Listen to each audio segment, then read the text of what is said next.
Hello and welcome to Politics on Sunday. I am Femi Akonde.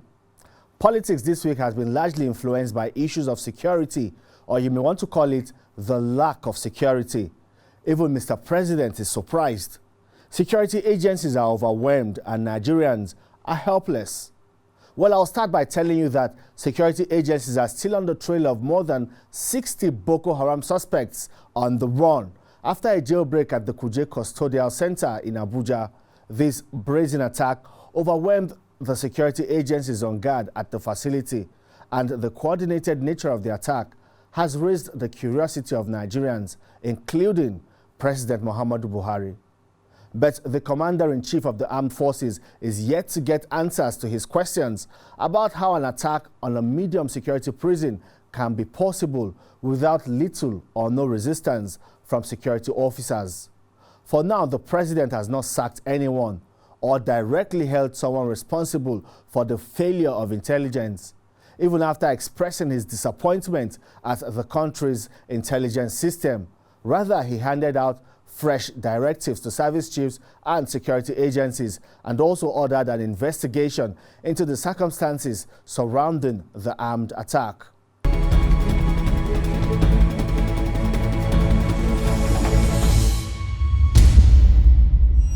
The presidential candidate of Labour Party, Peter Obi, has finally picked a substantive running mate, ending weeks of speculations and the possibility of one of the most anticipated political merger in recent times.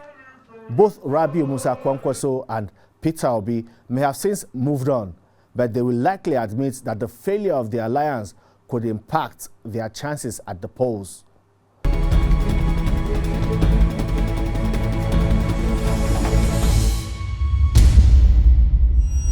Well, after Peter Obi, all eyes are now on Asiwaju Bola Ahmed Tinubu, presidential candidate of the All Progressives Congress, as he has announced the choice of Senator Kashim Shettima as his running mate. Well, Asiwaju kept everyone guessing as he took his time to pick somebody he considers to be formidable and capable of winning votes across geopolitical zones in the country. The coming days will be crucial in determining the chance of the All Progressives Congress at the ballot in 2023.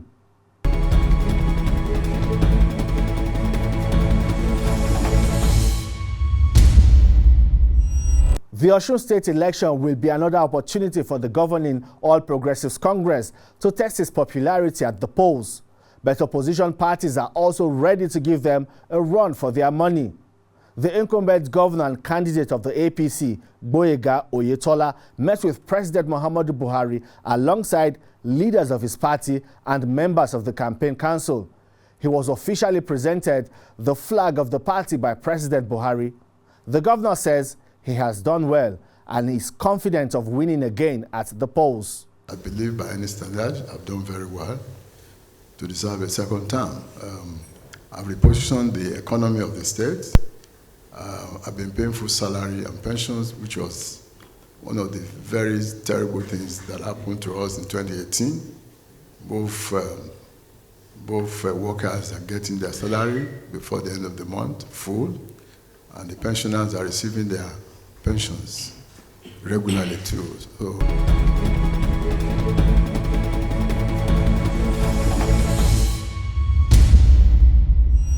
one of the political parties expecting a strong outing on election day in Osun State is Accord Party. The governorship candidate of Accord Party, Professor Akin Ogunbiyi, says he is the man to watch out for and has what it takes to govern Osun State. He joins me now on the program. I want to say people that have nothing to offer Nigerians are the ones engaging in it. If you look at the issue of democracy in Nigeria, you see we have left it too long in the hand of the charlatans. And that is why they are so rich. They have enriched themselves through the state fund, through the state resources at the expense of all of us, to the extent that they have turned us to slaves, and they still want to keep us permanently in penury. How can you say you want to buy vote? How are you buying vote? The power of governance is in the hand of the people. And for every vote that is sold, it's a lost opportunity. How much is their vote worth? Are you saying your vote, your life is worth 10,000, your life is 120,000. Yes, they want to buy. I want to say it is the electorate that need to come to the consciousness that they are no longer slaves. The money they are using to buy votes is their resources anyway, which we can mention anyone. What work have they done other than this governance? Where have they got, where are their companies other than these state resources? So if they have stolen so much money and they want to now devalue people by giving them 20,000, 10,000, people should say no to it. There is no amount of any pleading that way other than to plead with the citizens. It shouldn't happen in Osun State. I repeat, it shouldn't happen in Osun State. It is illegal, and until we allow the law to take its course. But unfortunately, the ruling government is the owner of police. They are the one that controls police. They are the one that control all the state security apparatus. So when they are doing it, they will look away. But if people truly want change, if people truly want the new development, they shouldn't take this money from them. Their vote is not 10,000. If they must sell their food, let them sell it for 10 million. After all, if I have a family and I have 3 graduates who are working, and the 3 of them will give me more than that. So people should value their life. Their life is not worth 10,000. It's not worth 20,000. The people who have these resources illegally, they want to use it to suppress some of us who are giving hope to our people. They want to suppress us. But unfortunately, like I said, APC government controls the apparatus of government. And they are the one perpetrating this. And then the other group, PDP, because like the guy has already boasted, he has pound sterling, dollars, and this and that. So they will match money for money. But electorate in Osun should know that if they sell their vote, they are selling their birthright. Some people have called the Osun governorship election a 2-horse race between the APC and the PDP. Where does this leave the Accord Party? I don't know where you got that one from. Accord Party is the candidate to beat. Aki Ogumbi is the candidate to beat. I am the one that brings hope. I am the one that will create the job. I told Osun people, we are creating 100,000 jobs. We are giving life back to people. We are giving hope back to people. This government in Osun, I'm not talking of PDP, the current government of APC, what has he achieved in the last 4 years? If you look at his advert, he talks about, oh, we have flyover, just one flyover in Osogbo. Oh, they are feeding people. He is feeding people. He hasn't brought food to my house. He hasn't fed 4.5 million people. Why do I have to engage in feeding of people when you can use agriculture to empower people for them to fend for themselves? That is what we are saying. They want to perpetually put us in slavery. Why should you be talking of achievement as I'm feeding people? And they're making noise about it. They said they are paying pensioners. Which pension are they paying? The pensioners are saying they are not paying them. If you look at, they have reduced Osun to a civil servant state. And the civil servants, they are not up to 0.025% of the population. Even if they are paying civil servants correctly, even though I disagree, and people say it all out there, that they are not paying them. So why don't you, so Aki Ogumbi and Accord is the party to beat. We are the one going to create jobs. We are the ones going to return local government election. Who's going to carry effect local government election within 6 months of our governance? We are the one that will ensure that the mineral resources that we have in Osun State actually count for the benefit of the citizenry. We are the one that will overhaul education and ensure that it is up to standard. If you look at the Osun, they are enterprising people. Osun Human Capital Development Index is so high before now. Everything has gone down the drain. So Ogumbi is the party, an Accord is the party to beat. It is not PDP or APC. APC has failed people and they are failing them. PDP is even no-go area. How do you want somebody, a school side dropout, to come and be governor of Osun State? I keep saying it. The more qualified you are in this democracy, the more detestable you are to the power that be. And that is what we are saying. People should forget the issue of, what do you call it, Godfatherism. I don't have any godfather. By the grace of God, I'm using the resources God has given me to fight for this thing in Osun. I'm very passionate about turning things around in Osun. I'm passionate about giving a new beginning to Osun. I want to diversify the economic base of Osun. And that is why you can't tell me, oh, this and that. No, they are not the party to beat. Accord is the party to beat. And they are very jittery, and that is why they are amassing all the money they can get to buy votes. And I say, Osun people, please don't sell your birthright. Let's talk about your track record and how has it prepared you for governance? Oh, thank you. Yes, I am an entrepreneur of note. I'm a corporate leader, and I've achieved a lot in the corporate world. To the glory of God, I started Mutual Benefit with a loan of 5 million, Mutual Benefit Assurance PLC. I started that company with a loan of 5 million.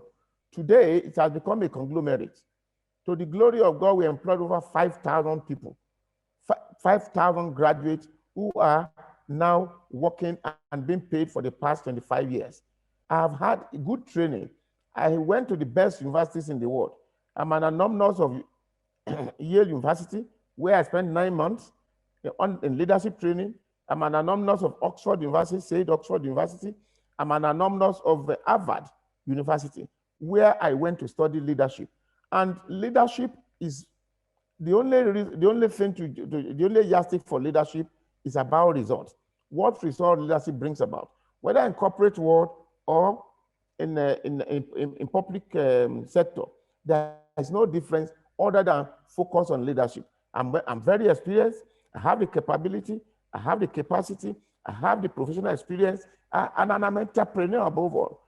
I have a lot to justify my quest for this job. I'm well trained and I'm well educated. And like I said, it is about result, whether result in public or private. And I've demonstrated that within the private sector, that I am an achiever. And I'll tell you, the only thing I do, I have, like I said, Osun is blessed with so many talents, so many. I will bring the very best available to form my government and turn things around and give Osun a new beginning. How will you assess INEC's preparedness ahead of the Osun State governorship election? I must give it to INEC. INEC has tried its best. INEC has ensured, they keep telling us there is no room for rigging. Anybody who wants to vote should come out to vote. Once you're identified, then through the beaver, then they give you the ballot paper to go and vote.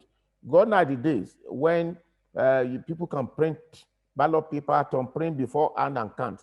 So INEC has done something extremely very well to give a level playing ground to every one of us. But the unfortunate thing, which I want to, is what is happening to people who break the electoral law. That is unfortunate. What has happened to that aspect of INEC? Can't INEC catch them? Can them prosecute? And they use fake EFCC. Check it. EFCC people, they are the one that clothed them. They are not real EFCC officials. So if INEC has done so well, what about the other aspect of election? The police, the civil defense, even the candidate themselves. If anybody does anything illegal, whether the candidate or anybody that's associated with him, he or she should be arrested and prosecuted. Look, if you catch somebody today for vote buying and you prosecute him, even if you give him 1 day jail, he's already an ex-convict. If you give that example, it goes a long way. All the people that have been caught, what have happened to them in Ekiti? They've all gone scot-free because they are all the ones governing who are in governance. But INEC says they are waiting for EFCC to conclude investigations. And we are waiting for EFCC. So it's going to take forever for EFCC to conduct investigation. When we have another election, another 1.5 weeks, when we have the final election, do they want to use again Osun as an example or as to prepare the ground for the final election? This is the election before 2023 February. This is the time they have to act proactively. This is the time they need to show Nigerians that, look, if you break the law, no matter who you are, you'll be caught and you'll be tried. So if you waited for 5 weeks, for 3 weeks, for 12 weeks, and they're still investigating, that means there's nothing we have learned that will impact positively the election of Osun State. It's unfortunate. They should rise up to the occasion. And when whoever they are deploying, let them give them the clear instruction. We are all Nigerians. I'm not saying, oh, I have all the resources. But if I commit my resource to campaigning, let me get that result. I have committed resources to campaign to people, give them my manifesto, tell them what I will do differently, not somebody who has not done anything. Look, the PDP candidate in Osun State is not doing anything. There's no campaign, nothing. And the APC government says they have 4 achievements for the last 4 years. How well do you understand Osun State and its people? And what would you say is their needs assessments? I understand Osun politics very well. I understand Osun economic very well, and understand the people very well. The need of the people is job, entrepreneurs. It's not everybody that will get government job, but create an enabling environment for business to grow. Let me give you an example. We have 7,145 registered private schools in Osun. We have 1,045 unregistered. This is a major part of the economy of Osun.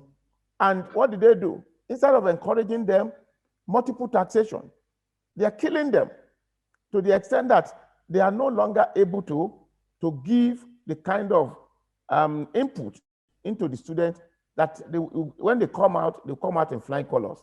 There's multiple taxation. So that is an example. Osun people need job. When I get in there, I will create 100,000 jobs within the first 1 year. I will do local government election, which will make development even within Osun State, and I will make life in abundance for the people. People will actually see the good thing in the benefit of democracy. They will get it from our government.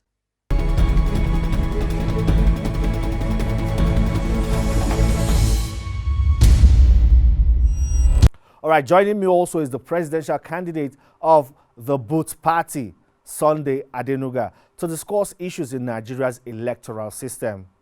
Thank you for joining me. Thanks, Femi. How intense has the political season been for you and your party? And how would you say the new electoral law has enhanced the process? Yes, it's been very intense.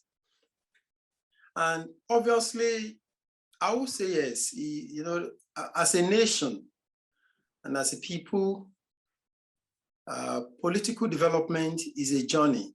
It's not a sprint. It's a journey that will continue to evolve. Now, the way I'm going to describe the Electoral Act 2022 is that it's a little step in the right direction. Now, that said, one of the flaws that we found out and we have made clear to INEC is that the Electoral Act itself, 2022, was put together without majority of the stakeholders having involvement. And I will tell you what I mean. You can imagine as a political party, we requested for copy of the Electoral Act, electoral bill, before it became an act. We couldn't get hold of it. So majority of actors, players in the political system, woke up and just found the Electoral Act. And that has put a lot of pressure on political parties. And I even think, even by extension, INEC itself. You guys in the media may not be aware, but you might have seen some of the Twitter posts we have made. The INEC is going by way of technology, which is a good direction. We support them 100%, but it has to have face value. Because one thing about technology is that if you want to use technology to drive change, as we have been doing as a political party, you also have to make that technology acceptable to the people. The current portal used by INEC, I'm sorry to say, it's nothing to write home about yet. but we're coasting on it. And we're giving them absolute support that will keep going. But this could have been avoided if there had been clear user acceptance testing of this portal to ensure that little and some oversight, blind spot will have been spotted long beforehand. Well, Mr. Adenuga, people had expected that both party and other political parties will form an alliance and become the third force to challenge the dominant PDP and the APC. What do you say? It's a good wish. It's a good wishful thinking. But I often tell people that be careful what you wish for. You see, quite a lot of people don't understand the way our political system works. Every political party today, according to what we call Alteration 4 of the Constitution of the Federal Republic, I can't quote the specific section now, but at the end of every electoral cycle, INEC has got the power, not just in the Electoral Act, entrenched in our Constitution, to kind of mark the performance of political parties. So what that means is this. When people say political parties should come together, what's the framework that people are going to use to come together? In my own experience, I can tell you the only organization that can put such framework together is actually INEC. And if INEC is not doing it, it is going to be extremely difficult for every political party. You've been seeing in the current climate, just for even two flag bearers to come together, look at how difficult. But behind the scene, those who are not seeing what is happening behind the scenes may just think maybe party A is overambitious, party B is overambitious, but you've got all your members. You have where you have your strengths and weaknesses. So it will be good for political parties to come together. But to be honest with you, that framework has not been designed. And that's the main reason why this desire, what people think about, they are not seeing it coming up. They're not seeing, they feel like, oh, people should just come together now. But it doesn't just work like that, unfortunately. As a political party, you are measured on your own. If both parties choose to go and work with another party today, INEC is not going to be bothered about that. When it comes to 2024, God willing, INEC is going to go out and use the criteria entrenched in our Constitution to judge each political parties. And what they're going to do is that they can deregister a political party. They've got the power. It's not enough for people to come up and say, oh, why do you deregister me? But the law is there. It's in the Constitution, not even the Electoral Act. So this is what makes it very difficult. But again, like I said, it's a journey. It's a work in progress. And over time, people are going to be evolving. But we should also not forget that when you look at the big parties in Nigeria, if I can use those words, I don't mean we're a small party, but I'm also not naive not to know our strengths and weaknesses.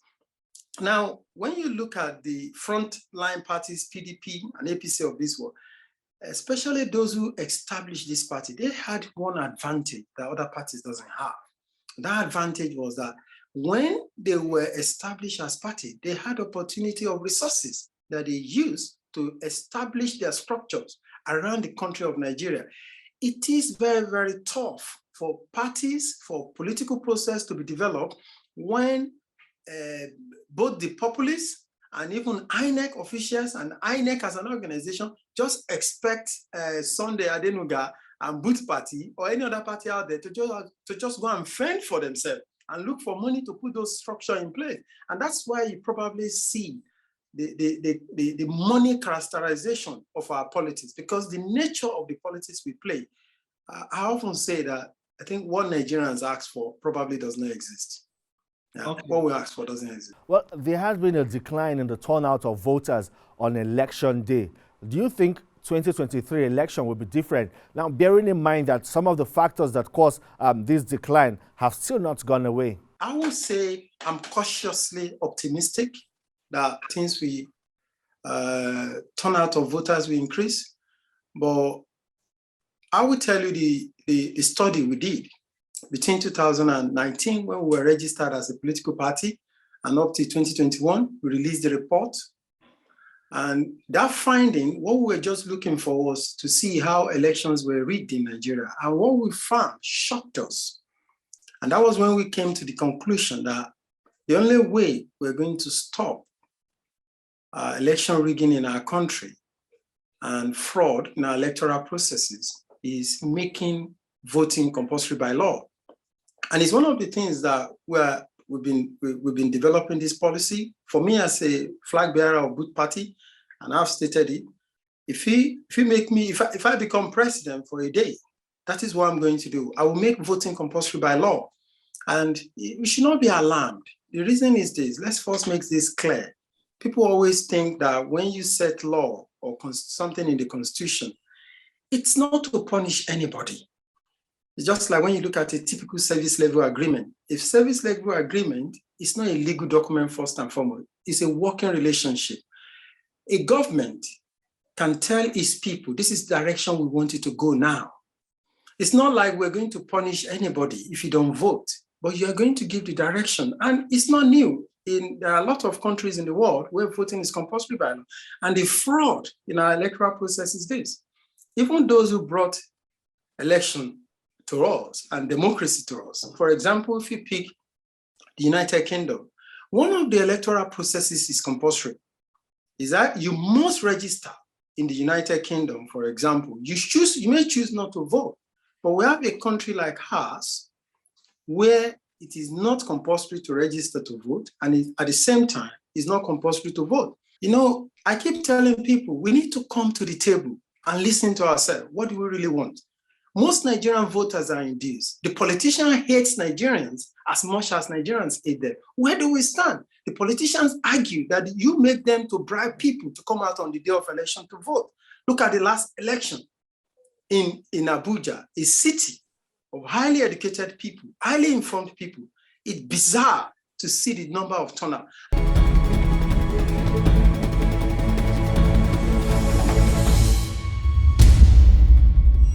Well, my time is up on the program this week, but you can see this episode again on TVC News YouTube channel. Do not forget to subscribe, like, and share. Also follow me on Twitter to keep up with the latest political news and updates.